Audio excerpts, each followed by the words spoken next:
Nicolas Bay nous a rejoint sur le plateau de 64 minutes sur TV5 Monde. Bonsoir. Bonsoir. Merci d'être avec nous sur TV5 Monde. Vous êtes secrétaire général du Front National, député européen.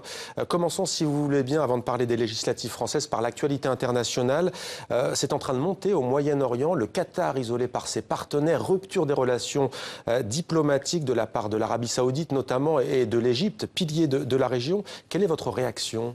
Je crois qu'il y a un vrai sujet. On ne peut pas à la fois prétendre combattre l'islamisme radical et en même temps avoir des relations privilégiées avec un État dont chacun sait et chacun voit qu'il soutient et qu'il finance les factions islamistes, l'État islamique, les branches locales d'Al-Qaïda. Bon. Et ce qui est vrai d'ailleurs pour les pays du Golfe ou pour les pays limitrophes, l'est également pour la France. La France prétend combattre l'islamisme radical. Or, on a des relations privilégiées avec le Qatar depuis maintenant de très nombreuses années. Les gouvernements successifs ont bradé notre patrimoine au bénéfice du Qatar. On leur a fait des cadeaux fiscaux. Ça, c'était sous Nicolas Sarkozy.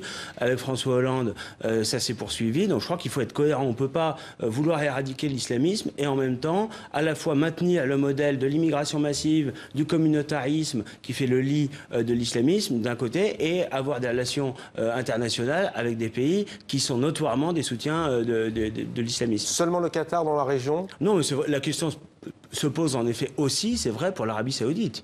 L'Arabie Saoudite, qui, outre le fait que c'est un pays qui massacre des populations civiles au Yémen depuis maintenant de très nombreux mois, a également des connivences assez grandes avec des factions islamistes. Donc si vous arrivez au pouvoir, vous rompez les relations diplomatiques avec le Qatar, avec l'Arabie Saoudite ? Je crois qu'il faut en effet faire preuve d'une très grande fermeté. La rupture des relations diplomatiques, c'est un des outils sur la scène internationale pour montrer à un pays qu'on n'accepte pas la politique qu'il mène, surtout quand elle a des répercussions chez nous. Parce que quand le Qatar soutient des factions islamistes, c'est pas seulement les pays voisins qui sont concernés. C'est évidemment la France et d'autres pays d'Europe qui sont frappés par le terrorisme, comme on l'a vu en Grande-Bretagne ces dernières heures. Certaines démocraties occidentales, elles aussi, financent, par exemple en Syrie et arment le Front Al-Nosra, l'ex-Front Al-Nosra, branche d'Al-Qaïda. Il n'y a pas que les monarchies du Golfe. Oui, mais d'ailleurs, François Hollande et Laurent Fabius ont fait preuve d'atermoiement et de beaucoup d'ambiguïté en Syrie, en refusant de soutenir le régime sans doute critiquable, mais qui était le seul rempart contre l'État islamique et le régime de Damas, et notamment en soutenant ou en disant du bien de factions comme Al-Nosra. Donc je crois qu'il y a une vraie question de cohérence de fond. Si on veut éradiquer l'islamisme, eh bien il faut en finir, comme le disait Theresa May ces dernières heures, avec le modèle multiculturel, communautariste, qui évidemment permet à l'islamisme de prospérer, et puis sur la scène internationale, en faisant preuve d'une absolue fermeté à l'égard des groupes islamistes, bien sûr, mais aussi à l'égard des États qui les soutiennent ou les financent. Vous citez Theresa May, première ministre britannique, sur le multiculturalisme. Il est vrai qu'elle a remis en question le modèle, entre guillemets, britannique, mais il s'avère que ses conseillers, eux, demandent à la première ministre de se baser sur le modèle français. Oui, mais je pense qu'ils font une erreur d'analyse de ce qu'est le modèle français. Parce que malheureusement, la France, elle s'est placée aussi depuis maintenant des décennies sur le modèle dit de l'intégration, qui n'est pas le modèle de l'assimilation. Or, l'intégration, eh bien, c'est la juxtaposition des communautés, c'est-à-dire le développement du communautarisme. Et quand vous avez le ministre de la Ville, Patrick Caner, enfin, il n'est plus ministre de la Ville depuis quelques semaines, qui nous disait qu'il y avait une cinquantaine de Molenbeek en France, c'est-à-dire en clair des zones de non-droit, des zones de non-France, où la loi de la République, nos valeurs de civilisation ne s'appliquent plus, où c'est la loi des barbus qui s'est installée. Mais avant, il n'y avait pas d'attentat en Grande-Bretagne en 2004, mais avant, il n'y en avait pas. Donc pour vous, c'est totalement déconnecté de ce qui se passe aujourd'hui dans le monde? Non, c'est pas déconnecté, mais ce qui se passe aussi au Moyen-Orient est le fait des politiques qu'on y a menées.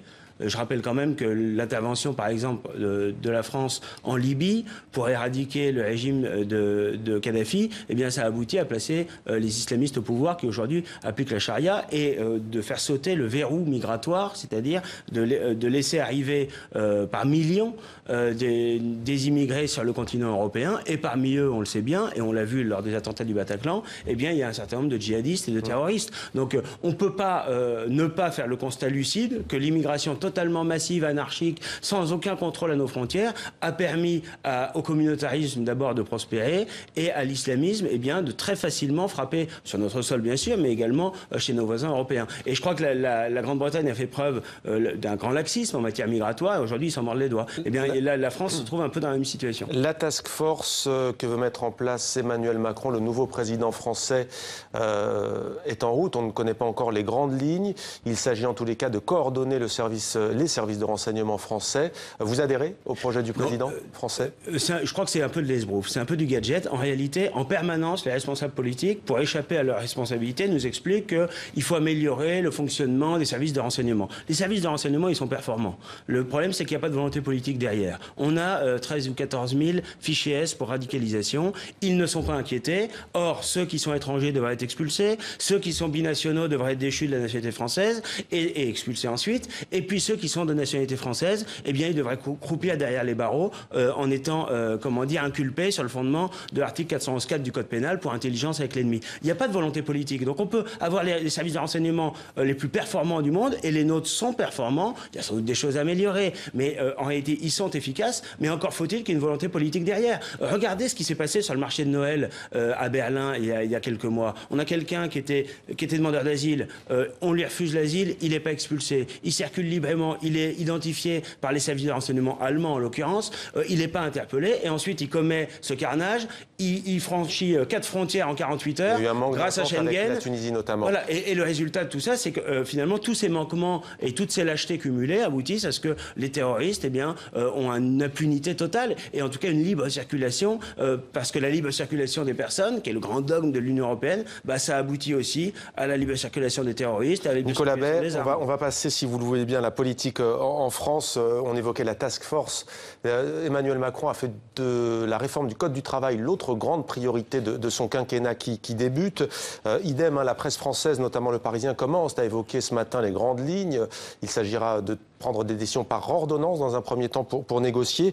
Sur le fond, pour vous, quelle est la priorité pour lutter contre le chômage en France? Est-ce qu'il faut absolument revoir ce Code du travail?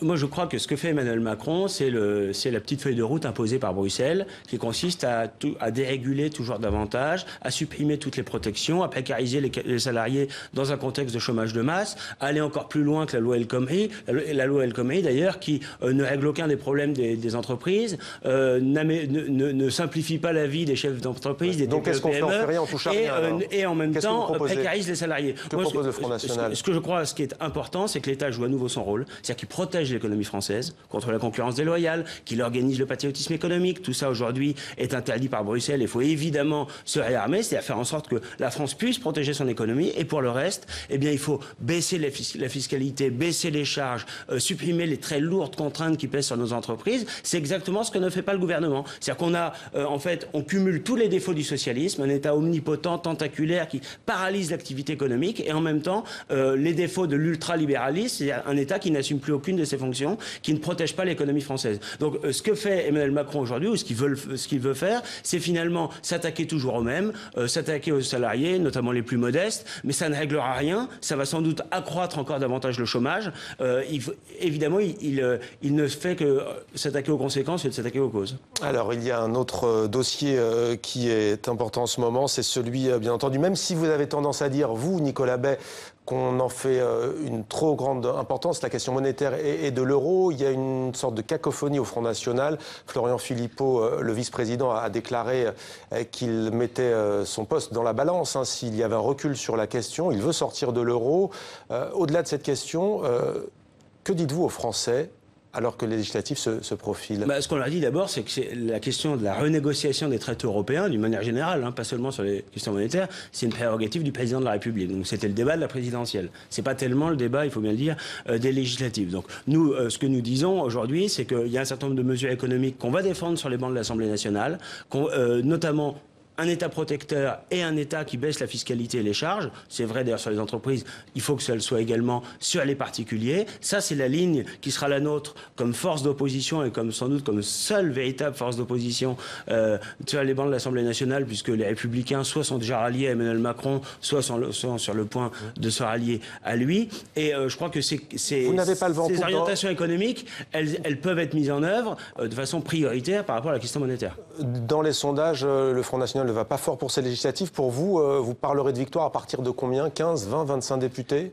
D'abord, le Front National ne va pas si mal dans les sondages, puisqu'il est souvent donné au coude à coude, parfois devant, parfois juste derrière avec les Républicains, mais à un niveau élevé, souvent assez proche de celui de la présidentielle. Je crois qu'il y a des perspectives d'entrée en nombre à l'Assemblée nationale. Je ne me hasarderai pas à faire des prédictions chiffrées, parce que le mode de scrutin majoritaire, qui est d'ailleurs très antidémocratique, eh bien, empêche de faire des pronostics très, très précis. Merci beaucoup Nicolas Bay, secrétaire général du Front National, député européen. Merci d'avoir répondu à nos questions.